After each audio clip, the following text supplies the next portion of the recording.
কল্পনা করুন এমন একটি সকালের কথা যেখানে আপনার স্মার্টফোনটি আপনার অনুমতি ছাড়াই সিদ্ধান্ত নিচ্ছে, অথবা আপনার ঘরের রোবটটি আপনার কথা শুনতে অস্বীকার করছে। এটা কি সায়েন্স ফিকশন সিনেমা, নাকি ২০৫০ সালের বাস্তব চিত্র? কৃত্রিম বুদ্ধিমত্তা বা এআই যেভাবে এগোচ্ছে, তাতে ভবিষ্যৎ কি আমাদের জন্য আশীর্বাদ নাকি অভিশাপ? চলুন আজ গভীরে যাওয়া যাক।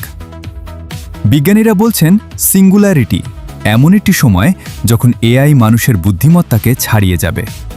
তখন তারা নিজেদের কোড নিজেই লিখতে পারবে। ভাবুন তো, যদি এআই নিজেই নিজেকে আপডেট করতে শুরু করে, তবে মানুষের নিয়ন্ত্রণ কোথায় থাকবে? আমরা অলরেডি দেখছি চ্যাটজিপিটি বা মিডজার্নির মতো টুলগুলো মানুষের কাজ কত দ্রুত করে দিচ্ছে।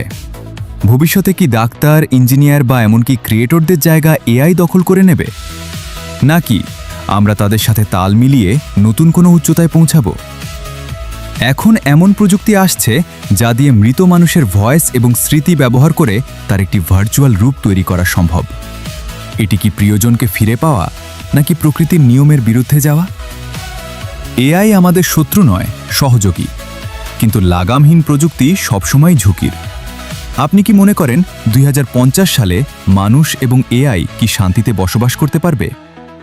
আপনার মতামত কমেন্টে জানান।